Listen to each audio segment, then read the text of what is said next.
அந்த தாயாரை விடுவையும் இந்த நிமிடத்துல ஒரு அற்புதம் நடக்கிறத நான் பார்க்கிறேன். இந்த நெஞ்சில இருக்க படபடப்பு இயேசுவின் நாமத்தினாலே அது சரீரத்துல குறைய வேண்டும் என்று சொல்லி கட்டளையிடுகிறேன். எல்லா பிபி சுகர் இயேசுவின் நாமத்தினால நார்மல் ஆவதாக, சரீர உறுப்புகள் எல்லாம் பலனடைவதாக, பலவீனங்கள் மறைவதாக. ஆண்டவரே ஸ்தோத்திரம். இந்த தாயாருடைய இந்த நெஞ்சு பகுதியில் இருக்க எல்லா விதமான அசுத்தாவிகளுடைய வல்லமைகளை இயேசு கிறிஸ்துவின் நாமத்தினாலே இந்த சரீரத்தை விட்டு வெளியேறும்படி எப்பொழுதே கட்டளையிடுகிறோம் இயேசுவின் நாமத்தினாலே.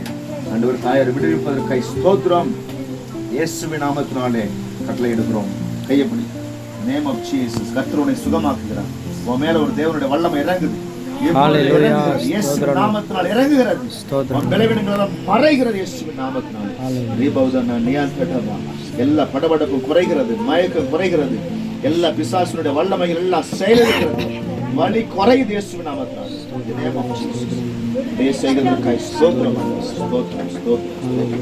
இயேசுவின் நாமத்தில் அந்த கையெட்டு துணியை கட்டிட்டு தைரியமா எழுந்துருவோம். இந்த படவெடுப்பு நெஞ்சில இருக்கு சொன்னல, அந்த கை வச்சு பாரு, எப்படி இருக்கும் பாரு. குறைஞ்சிருக்கா பாரு. குறைஞ்சா இல்லையா? Very good. மயக்கம் குறைஞ்சா? வலி குறைஞ்சிருக்குதா? Very good. தண்ணி எடுத்துருவாங்க. இன்னையோட சரியாயிடுச்சு. சரியா? ஏசாவு பிரியமானது மட்டும் செய். இயேசு கிறிஸ்துவ சுகமாக்கி இருக்கிற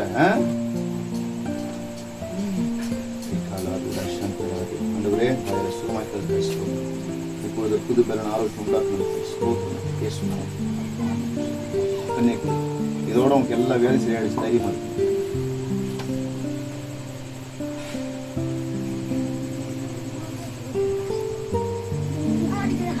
நைட்டு கஞ்சி காய்ச்சி கொடுங்கம்மா. கஞ்சியை காய்ச்சி கரைச்சி கொடுங்க. சரியா? நல்லாயிடுவாங்க. சரியா?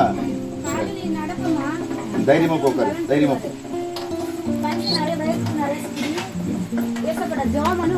ஏற்கனவே முடியாத இருந்த பொழுது கர்த்தர் சுகமாக்கினார். மறுபடியும் ஜீவனை கர்த்தர் கொடுத்திருக்கிறார். இங்க வந்து என்கிட்ட வாங்க.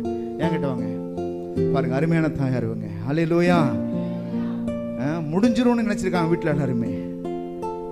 ஆனா இதுக்கெல்லாம் நான் ரொம்ப நேரம் ரிஸ்க் எடுக்கலைங்க. ரொம்ப போட்டு மண்டை பிச்சுக்கிட்டுலாம் ஜெபம் பண்ணல. ஜெபம் பண்ணிட்டு எழுந்து நட அப்படின்னு சொன்ன உடனே வலி எப்படி இருக்குது? வலியை காணும் நடிச்சு அந்த இடத்துல சொன்னியா இல்லையாம்மா?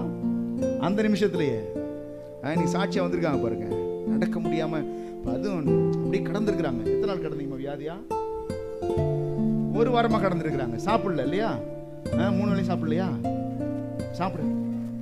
சாப்பாடே கிடையாது.